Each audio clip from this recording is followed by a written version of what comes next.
Welcome back to Xylem learning മക്കളെ. അങ്ങനെ നാളെ നമ്മുടെ എക്സാം ആണ് അല്ലേ? സയൻസിന്റെ എക്സാം ആണ്. ഫിസിക്സും കെമിസ്ട്രിയും ബയോളജിയും എല്ലാം നമുക്ക് എക്സാമിനുണ്ട് അല്ലേ? അപ്പോൾ എല്ലാം പഠിച്ചിട്ട് നല്ല സൂപ്പർ ആയിട്ട് നാളെ എക്സാം എഴുതാം. ഇവിടെ നമ്മൾ ഇപ്പോൾ ഡിസ്കസ് ചെയ്യുന്നത് ഫിസിക്സിലെ ക്വസ്റ്റ്യൻസ് ആണ്. സോ നമുക്ക് നോക്കാം. ഇതുപോലെ തന്നെയാണ് നിങ്ങൾക്കും ക്വസ്റ്റ്യൻസ് വരുന്നുണ്ടാവുക. ആദ്യം 1 മാർക്കിന്റെ ചോദ്യമായിരിക്കും കേട്ടോ. അപ്പൊ ഇവിടെ എന്താ, ഒന്നാമത്തെ ജോഡി വായിച്ചിട്ട് രണ്ടാമത്തേത് പൂരിപ്പിക്കുക. അതായത് ഫസ്റ്റ് പെയർ വായിച്ചിട്ട് ആ റിലേഷൻ മനസ്സിലാക്കിയിട്ട് രണ്ടാമത്തേത് പൂരിപ്പിക്കാനാണ് കേട്ടോ. ആർട്ടിഫിഷ്യൽ മാഗ്നറ്റിന് തന്നിട്ടുണ്ട് ബാർ മാഗ്നറ്റ്. നമുക്കറിയാം ആർട്ടിഫിഷ്യൽ മാഗ്നറ്റിന്റെ കൃത്രിമ കാന്തത്തിന്റെ ഒരു എക്സാമ്പിൾ ആണ് ബാർ കാന്തം എന്ന് പറയുന്നത്. നെക്സ്റ്റ്, നാച്ചുറൽ മാഗ്നറ്റ് സ്വാഭാവിക കാന്തത്തിന് നമുക്ക് എന്ത് എക്സാമ്പിൾ ആയിട്ട് കൊടുക്കാം? ലോഡ് സ്റ്റോൺ അല്ലെങ്കിൽ ലീഡിംഗ് സ്റ്റോൺ ഒക്കെ നമുക്ക് ഇതിന് എക്സാമ്പിൾ ആയിട്ട് കൊടുക്കാം കേട്ടോ. Okay, next, find out the radius of curvature of a concave mirror of focal length 12 centimetre. നമുക്കറിയാം റേഡിയസ് ഓഫ് കർവേച്ചർ എന്ന് പറയുന്നത് 2 × F ആണ് അല്ലെ. ഇവിടെ എന്താ കണ്ടുപിടിക്കേണ്ടത്? റേഡിയസ് ഓഫ് കർവേച്ചർ വക്രത ആരമാണ് കണ്ടുപിടിക്കേണ്ടത്. So R is equal to 2 × 12, അതായത് 2F, അതായത് 24 എന്നാണ് സെന്റിമീറ്റർ എന്നാണ് ഇവിടെയുള്ള വക്രത ആരം അല്ലെങ്കിൽ റേഡിയസ് ഓഫ് കർവേച്ചർ ആയിട്ട് നമുക്ക് കിട്ടാം. നെക്സ്റ്റ് ചോദ്യം നോക്കാം. നമുക്ക് നോക്കണേ, ഇവിടെ മാഗ്നറ്റുകൾ ഉണ്ട്. ഈ മാഗ്നറ്റിൽ നമ്മൾ ആണികൾ വെച്ചിട്ടുണ്ട് അല്ലെ. അപ്പൊ ഈ ആണികള് ഇതിലേതാണ് കറക്റ്റ് ഫിഗർ ആയിട്ട് വരിക എന്നുള്ളതാണ് നമ്മളോട് ചോദിച്ചിരിക്കുന്നത്. ഒന്നാമത്തേതിൽ 2 ആണികൾ ഇങ്ങനെ നിൽക്കും. അങ്ങനെ ഒരിക്കലും ദുനിയാവിൽ നിൽക്കൂല കേട്ടോ, അത് മനസ്സിലാക്കണം. അപ്പൊ അത് തെറ്റാണ്. നിങ്ങൾ ഒറ്റ കാര്യം മനസ്സിലാക്കിയാൽ മതി. ഒരു മാഗ്നറ്റിൽ ഒരു ആണി ഇങ്ങനെ നിൽക്കണമെന്നുണ്ടെങ്കിൽ ഇവർ ഓപ്പോസിറ്റ് വന്നു കഴിഞ്ഞാൽ മാത്രമേ ഇതിങ്ങനെ അട്രാക്ട് ചെയ്ത് നിൽക്കുള്ളൂ കേട്ടോ. അതായത് ഇവിടെ നോർത്ത്, ഇവിടെ സൗത്ത് ആണെങ്കിൽ ആണിയുടെ ഈ ഭാഗം എന്തായിരിക്കും? ആണിയുടെ ഈ ഭാഗം എന്താകും എന്നറിയോ നിങ്ങൾക്ക്? നോർത്ത് ആയിരിക്കും, അപ്പുറത്തെ ഭാഗം സൗത്ത്. അത് ഓപ്പോസിറ്റ് ആൾക്കാർ വന്നാൽ മാത്രമേ ഇങ്ങനെ അട്രാക്ട് ചെയ്ത് നിൽക്കാൻ പറ്റുള്ളൂ. അത് നമ്മൾ പഠിച്ചതാണ് അല്ലേ. ഓക്കെ, അങ്ങനെയാണെങ്കിൽ ഇത് നോർത്ത് ആണെങ്കിൽ ഇത് സൗത്ത്, ഇത് നോർത്ത്, ഇത് സൗത്ത്, ഇത് നോർത്ത്. നോക്കടാ, ഈ രണ്ടറ്റത്ത് നോർത്താണ്. നോർത്ത് 2 വന്നു കഴിഞ്ഞാൽ അവർ ഇങ്ങനെ നിൽക്കുമോ? ഒരിക്കലും നിൽക്കൂല. അവരിങ്ങനെ റിപ്പിൽ ചെയ്തിട്ട് പോവുകയാണ് ചെയ്യുക അല്ലേ. റിപ്പിൽ ചെയ്തിട്ട് പോവും. അപ്പോൾ എങ്ങനെയാണ് കറക്റ്റ് ഫിഗർ വരിക? ഇതാണ് വരിക. ഒരിക്കലും അവരിങ്ങനെ വരുമോ? ഇല്ല, 2 നോർത്തുകളാണ്. നോർത്ത് വന്നാൽ റിപ്പിലാണ് ചെയ്യുക. അപ്പോൾ ഇതാണ് കറക്റ്റ് ചിത്രമായിട്ട് വരിക കേട്ടോ. അത് സെലക്ട് ചെയ്യണം. അതങ്ങനെയാണ് നമ്മൾ മനസ്സിലാക്കുക. നെക്സ്റ്റ് ക്വസ്റ്റ്യനിലേക്ക് പോകാം. കോൺകേവ് ദർപ്പണത്തിന് മുമ്പിൽ വെച്ചിരിക്കുന്ന 3 സെന്റിമീറ്റർ ഉയരമുള്ള വസ്തുവിന്റെ യഥാർത്ഥ പ്രതിബിംബത്തിന് ഉയരം ഉണ്ടെങ്കിൽ ആവർത്തനം കണ്ടുപിടിക്കുക. Okay, calculate the magnification if an object of height 3 centimeter kept in front of a concave mirror gives a real image of size 6 centimeter. Okay, നമ്മളുടെ പ്രതിബിംബത്തിന് 6 സെന്റിമീറ്റർ ഉയരമുണ്ട്. ആൻഡ് നമ്മളുടെ നമ്മളുടെ ഒബ്ജക്റ്റിന്, വസ്തുവിന് 3 സെന്റിമീറ്റർ ആണ് ഉയരമുള്ളത്. ഓക്കെ, സിമ്പിൾ ആയിട്ട് നമുക്ക് എന്ത് കണ്ടുപിടിക്കാം? മാഗ്നിഫിക്കേഷൻ കണ്ടുപിടിക്കാം. മാഗ്നിഫിക്കേഷൻ കണ്ടുപിടിക്കാൻ HI/HO കണ്ടെത്തിയാൽ മതി അല്ലേ. അതായത് നമ്മളുടെ പ്രതിബിംബത്തിന്റെ ഹൈറ്റിനെ വസ്തുവിന്റെ ഹൈറ്റിനെ കൊണ്ട് ഡിവൈഡ് ചെയ്ത് കൊടുക്കുക. സോ പ്രതിബിംബത്തിന്റെ ഹൈറ്റ് എത്രയാണ്? 6 ആണ്. 6 / 3 ചെയ്യുമ്പോൾ നമുക്ക് കിട്ടും 2 എന്ന് കിട്ടും. ഇനി നമുക്കറിയാം ഇതൊരു കോൺകേവ് മിറർ ആണ്. അതുകൊണ്ട് തന്നെ ഇവിടെ ഉണ്ടാകുന്ന ഇമേജസ് എന്ന് പറയുന്നത് റിയൽ ഇമേജസ് ആയിരിക്കും അല്ലെ. ആൻഡ് ഇൻവേർട്ടഡ്, തല കീഴായതുമായിരിക്കും. അതുകൊണ്ട് തന്നെ നമ്മൾ നെഗറ്റീവ് ആണ് കൊടുക്കുക. അത് മനസ്സിലാക്കണം കേട്ടോ. അങ്ങനെയാണെങ്കിൽ മാഗ്നിഫിക്കേഷൻ എപ്പോഴും നെഗറ്റീവ് വരണം. സോ മാഗ്നിഫിക്കേഷൻ യൂണിറ്റ് ഉണ്ടോ? ഇല്ല, യൂണിറ്റ് ലെസ് ആണ് കേട്ടോ. അതും കൂടെ മനസ്സിലാക്കുക. ഓക്കെ, നെക്സ്റ്റ് ക്വസ്റ്റ്യൻ, എയും ബിയും കണ്ടെത്താനാണ് പറഞ്ഞിരിക്കുന്നത്. ഇവിടെ നമുക്ക് ഭൂമിശാസ്ത്രപരമായ വടക്ക്, ജിയോഗ്രഫിക്കൽ നോർത്ത് എന്ന് തന്നിട്ടുണ്ട്. ഇവിടെ ആണെങ്കിൽ ഭൂമിശാസ്ത്രപരമായ തെക്ക്, ജിയോഗ്രഫിക്കൽ സൗത്ത് എന്ന് തന്നിട്ടുണ്ട്. ഭൂമിയുടെ ഉള്ളിൽ വലിയ ഒരു മാഗ്നറ്റ് ഉണ്ട്. നമ്മൾ പഠിച്ചതാണ് അല്ലെ. ഈ മാഗ്നറ്റ് പോളുകളാണ് നമ്മളോട് കണ്ടുപിടിക്കാൻ ചോദിച്ചിട്ടുള്ളത്.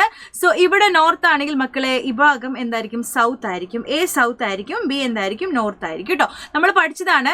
ഇവിടെയുള്ള അല്ലെ, ഇവിടെ ഏതാണോ ഡയറക്ഷൻ ഉള്ളത് അതിന്റെ ഓപ്പോസിറ്റ് പോളാണ് ഭൂമിയുടെ ഉള്ളിലെ മാഗ്നറ്റിന് ഉണ്ടാവുക. നമ്മൾ പഠിച്ചതാണ് അല്ലെ. ഓപ്പോസിറ്റ് ആണ് വരിക. സോ ഇവിടെ നോർത്ത് ആണെങ്കിൽ ഉള്ളിൽ സൗത്ത് ആയിരിക്കും. അക്കാര്യം മനസ്സിലാക്കാം. ഓക്കെ, നെക്സ്റ്റ് ക്വസ്റ്റ്യൻ എന്ന് പറയുന്നത് നമുക്കൊരു റേ ഡയഗ്രാം വരയ്ക്കാനാണ്. ഓക്കെ, നോക്കാം.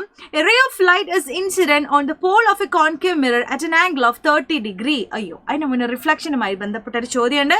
ഒരു കോൺകേവ് ദർപ്പണത്തിന്റെ പോളിലേക്ക് 30 ഡിഗ്രി കോണളവിൽ ഒരു പ്രകാശരശ്മി പതിക്കുകയാണ്. ഓക്കെ, പ്രതിപതന രശ്മിയും പതനരശ്മിയും തമ്മിലുള്ള കോൺ എത്രയായിരിക്കും? നിങ്ങളുടെ ഉത്തരം ജസ്റ്റിഫൈ ചെയ്യുക, സാധൂകരിക്കുക.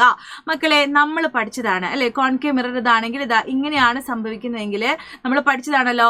ഇവിടെ 30 ഡിഗ്രി ആണെങ്കിൽ ഇതും എത്ര തന്നെ ആയിരിക്കും? 30 ഡിഗ്രി തന്നെയായിരിക്കും, ഉറപ്പാണ്. കാരണം അതാണ് ലോ ഓഫ് റിഫ്ലക്ഷനുമായി ബന്ധപ്പെട്ട് നമ്മൾ പഠിക്കുന്നത് അല്ലെ. അപ്പോൾ റിഫ്ലക്ഷൻ അല്ലെങ്കിൽ പ്രതിഫലനത്തിൽ നമ്മൾ പഠിക്കുന്നതാണ് incident angle should be equal to reflected angle. ഐയും ആറും എന്തായിരിക്കണം? എപ്പോഴും തുല്യമായിരിക്കണം. അതുകൊണ്ട് തന്നെ 30 ഇൻസിഡന്റ് ആംഗിൾ ആണെങ്കിൽ 30 ഡിഗ്രി തന്നെയായിരിക്കും ഇവിടെയുള്ള റിഫ്ലക്റ്റഡ് ആംഗിൾ അല്ലെങ്കിൽ പ്രതിഫലന കോൺ എന്ന് പറയുന്നത്. നെക്സ്റ്റ് ചോദ്യം നോക്കാം. ഈ ചിത്രം കംപ്ലീറ്റ് ചെയ്യാനാണ് കേട്ടോ മക്കളെ. ഇത് നമുക്കറിയാം, ഇതാണ് നമ്മളുടെ കോൺകേവ് മിറർ. ഓക്കെ, ഇതാണ് നമ്മുടെ കോൺകേവ് മിറർ. ഇതാണ് നമ്മുടെ ആക്സിസ് ആണ് അല്ലെ. നെക്സ്റ്റ് നോക്കൂ, ഇതാണ് വരുന്ന റേ. ഈ വരുന്ന റേ ആണ് കേട്ടോ. ഈ റേ വരുന്നത് നോക്കൂ, ഈ ആക്സിസിന് പാരലൽ ആയിട്ടാണ്, സമാന്തരമായിട്ടാണ് വരുന്നതെങ്കിൽ നമ്മൾ പഠിച്ചതാണ് ഇത് റിഫ്ലക്ഷന് ശേഷം കടന്നു പോകുമ്പോൾ ഫോക്കസിലൂടെ കടന്നു പോകണം. ഏതിലൂടെ പോകണം? ഫോക്കസിലൂടെയാണ് ഇത് കടന്നു പോകേണ്ടത്. നമ്മൾ പഠിച്ചതാണല്ലോ. അതെപ്പോഴും നിങ്ങൾ എന്ത് ചെയ്യണം? ശ്രദ്ധിക്കണം കേട്ടോ. ഓക്കെ, നെക്സ്റ്റ് ക്വസ്റ്റ്യൻ നമുക്കറിയാം, എപ്പോഴും ചോദിക്കുന്ന ചോദ്യമാണ്, ചിത്രത്തിൽ സൂചിപ്പിച്ചിരിക്കുന്ന സംവിധാനം ഏത്? ഈ സംവിധാനമാണ് ഇലക്ട്രോ മാഗ്നറ്റ് അല്ലെങ്കിൽ വൈദ്യുത കാന്തം. ആൻഡ് ഇതിന്റെ സ്ട്രെങ്ത് ഇൻക്രീസ് ചെയ്യിപ്പിക്കാൻ വേണ്ടി നമുക്ക് എന്തെല്ലാം കാര്യങ്ങൾ ചെയ്യാൻ പറ്റുമെന്ന് എപ്പോഴും ചോദിക്കാറുണ്ട്. അത് മനസ്സിലാക്കി വെക്കണം. നമ്മൾ എന്ത് ചെയ്യണം എന്നറിയോ? ഇവിടെ ഇങ്ങനെ ഈ കോപ്പർ വയർ ഇതിൽ ഇങ്ങനെ ചുറ്റി കൊടുത്തിരിക്കുകയാണ് അല്ലെ. ഈ ചുറ്റുകളുടെ എണ്ണം കൂട്ടിക്കഴിഞ്ഞാൽ അവിടെയുള്ള സ്ട്രെങ്ത് നമുക്ക് കൂട്ടാൻ പറ്റും. അതുപോലെ തന്നെ നമ്മൾ ഒരു ആണി ഉപയോഗിച്ചിട്ടുണ്ട് അല്ലെ, ഒരു സോഫ്റ്റ് അയണിന്റെ ആണി. ഈ ആണിയുടെ തടി അല്ലെങ്കിൽ വണ്ണം കൂട്ടിക്കഴിഞ്ഞാലും അവിടെയുള്ള മാഗ്നറ്റിക് ഫീൽഡിന്റെ സ്ട്രെങ്ത് നമുക്ക് കൂട്ടാൻ പറ്റും. അതുപോലെ തന്നെ ഇവിടെയുള്ള കറണ്ട് സെല്ലുകളുടെ എണ്ണം കൂട്ടിക്കഴിഞ്ഞാൽ അവിടെയുള്ള കറണ്ട് കൂട്ടാൻ പറ്റും. കറണ്ടിനെ കൂട്ടിക്കഴിഞ്ഞാലും അവിടെയുള്ള മാഗ്നറ്റിക് ഫീൽഡിന്റെ സ്ട്രെങ്ത് നമുക്ക് കൂട്ടാൻ പറ്റുമെന്ന് നിങ്ങൾ മനസ്സിലാക്കി കൊടുക്കുക കേട്ടോ. ഓക്കെ, നെക്സ്റ്റ് നോക്കണേ, ഇതെന്താണ്? എ ബി എന്നിവ ഏത് ധ്രുവങ്ങളെയാണ് സൂചിപ്പിച്ചിരിക്കുന്നത് എന്നുള്ളതാണ്. നമുക്കറിയാം ഇത് രണ്ട് മാഗ്നറ്റ് ആണ്. ഇതും മാഗ്നറ്റ് ആണ്, ഇതും മാഗ്നറ്റ് ആണ് അല്ലെ. ഇതും മാഗ്നറ്റ് ആണ്. ഓക്കെ, ഇവർക്കിടയിൽ ഒരുപാട് വരകൾ നമ്മൾ കണ്ടുകൊണ്ടിരിക്കുന്നുണ്ട് അല്ലെ. ഈ വരകളാണ് മാഗ്നറ്റിക് ഫീൽഡ് ലൈൻസ് അല്ലെങ്കിൽ കാന്തിക മണ്ഡല രേഖകൾ എന്ന് പറയുന്നത്. ഈ രേഖകൾ നോക്കിക്കഴിഞ്ഞാൽ നമുക്ക് സിമ്പിൾ ആയിട്ട് പോൾസ് കണ്ടെത്താൻ പറ്റും. അതായത് പോൾസിന്റെ ഡയറക്ഷൻ എപ്പോഴും നോർത്തിൽ നിന്നും സൗത്തിലേക്കായിരിക്കും. മുദ്ര ശ്രദ്ധിക്കണം. ഈ മുദ്ര എവിടുന്ന? ബി ടു എ ആണ്. അപ്പോൾ എപ്പോഴും ഇത് എന്തായിരിക്കണം? നോർത്ത് ടു സൗത്ത് ആണ് പോകേണ്ടത്. അങ്ങനെയാണെങ്കിൽ ബി എന്ന് പറയുന്നത് നോർത്തും എ എന്ന് പറയുന്നത് സൗത്തും ആയിരിക്കും. ഇത് നിങ്ങൾ മനസ്സിലാക്കി വെക്കണം കേട്ടോ. ഓക്കെ, ഈ ഉത്തരത്തിലെത്താൻ നിങ്ങളെ സഹായിച്ചത് എന്താണെന്ന് ചോദിക്കുമ്പോൾ അത് നമുക്കറിയാം. മാഗ്നറ്റിക് ഫീൽഡ് ലൈൻസിന്റെ direction always start from north to south. കാന്തിക മണ്ഡല രേഖകൾ എപ്പോഴും ഉത്തര ധ്രുവത്തിൽ നിന്ന് തുടങ്ങി ദക്ഷിണ ധ്രുവത്തിൽ അവസാനിക്കുന്ന രീതിയിലാണ് ഉള്ളത്. ഓക്കെ, അപ്പൊ അത് നിങ്ങൾ എഴുതി കൊടുക്കാം. ഓക്കെ, സെറ്റ് ആണല്ലോ. നെക്സ്റ്റ് ക്വസ്റ്റ്യൻ നോക്കൂ. ഇതാ ചിത്രത്തിലേതുപോലെ 3 ബലൂണുകൾ നമ്മൾ പൈപ്പിൽ ഇങ്ങനെ കണക്ട് ചെയ്ത് കൊടുത്തിട്ടുണ്ട്. ബലൂണുകളാണ് കേട്ടോ. അപ്പോൾ ഈ പൈപ്പിൽ നമ്മൾ വെള്ളം നിറച്ച് കഴിഞ്ഞാൽ ബലൂണ് ഏറ്റവും കൂടുതൽ എക്സ്പാൻഡ് ചെയ്യുക ഏത് ബലൂൺ ആയിരിക്കും? ഇതാണോ ഇതാണോ ഇതാണോ? നമുക്കറിയാം ഇത് ലോക്കാണ് അല്ലെ. അപ്പൊ വെള്ളം നിറക്കുമ്പോൾ എന്ത് ചെയ്യും? വെള്ളം നിറയുന്നതനുസരിച്ച് ഇതൊക്കെ ഇങ്ങനെ വീർക്കാൻ തുടങ്ങും. ഓക്കെ, അപ്പൊ നന്നായിട്ട് വലിയ രീതിയിൽ ആരാണ് ഇതിൽ ബൾജ് ചെയ്യുക എന്നുള്ളതാണ് നമ്മുടെ ചോദ്യം. നിങ്ങൾ മനസ്സിലാക്കണം, ഈ ബലൂൺ ആണ് കേട്ടോ. ഈ മൂന്നാമത്തെ ബലൂൺ ആണ്, മുകളിൽ നിന്നും മൂന്നാമത്തെ ബലൂൺ ആണ് നന്നായിട്ട് ബൾജ് ചെയ്യുക. കാരണം അവിടെയാണ് ഡെപ്ത് കൂടുതൽ. ഡെപ്ത് ആഴം കൂടുന്തോറും പ്രഷർ കൂടും എന്ന് നമ്മൾ പഠിച്ചതാണ് അല്ലെ. ആഴം കൂടും തോറും പ്രഷർ കൂടും, ലിക്വിഡ് പ്രഷർ കൂടുകയാണ് ചെയ്യുക. Okay, set. അടുത്ത ചോദ്യമാണ്, നമുക്കിതാ രണ്ട് ടൈപ്പ് ഒരു സംഭവങ്ങൾ തന്നിട്ടുണ്ട്. ഡിഫറെന്റ് ഷേപ്സ് ആണ് അല്ലെ. അപ്പൊ ഇവിടെ എങ്ങനെയാണ് ചാർജസ് ഡിസ്ട്രിബ്യൂട്ട് ചെയ്യുക എന്നുള്ളതാണ് നമ്മുടെ ചോദിച്ചിരിക്കുന്ന ചോദ്യം.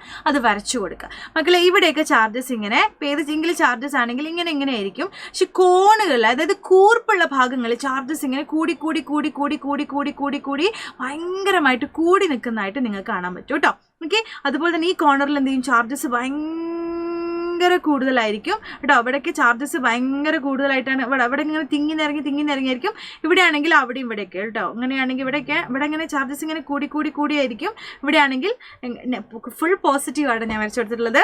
നോക്കണേ, അതായത് കോർണറുകളിൽ ചാർജസ് വളരെ കൂടി തിങ്ങി നിറഞ്ഞ് നിൽക്കുന്നതായിട്ട് നമുക്ക് കാണാൻ പറ്റും. തിങ്ങി നിറഞ്ഞിട്ടായിരിക്കും.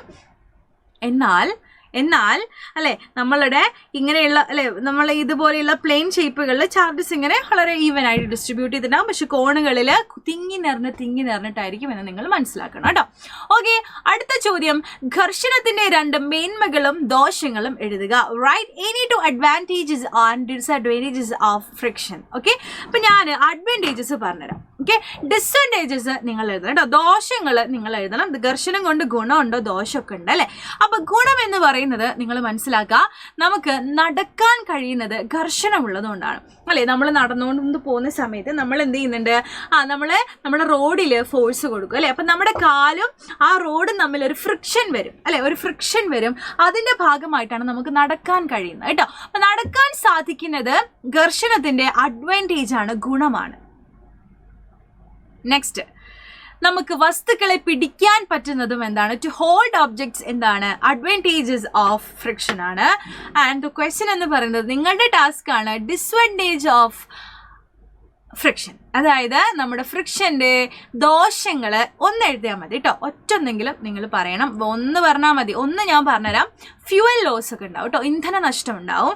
ഇനി ഒന്ന് നിങ്ങൾ കമന്റ് ചെയ്യുക. അപ്പൊ മക്കളെ, നമ്മൾ ഇന്ന് രാത്രി സൂപ്പറായിട്ട് ലൈവുകളെല്ലാം ഡിസ്കസ് ചെയ്യുന്നുണ്ട്. സോ ടെൻഷൻ ഒന്നും വേണ്ട, നമ്മൾ ഫുൾ കാര്യങ്ങൾ ഡിസ്കസ് ചെയ്ത് നാളത്തെ മോർണിംഗ് ബൂസ്റ്ററും കൂടെ കഴിഞ്ഞിട്ട് മാത്രമേ നമ്മുടെ എക്സാമിന് പോവുള്ളൂ. അപ്പൊ സൂപ്പറായിട്ട് എക്സാം എഴുതാം കേട്ടോ. Okay, bye, thank you so much.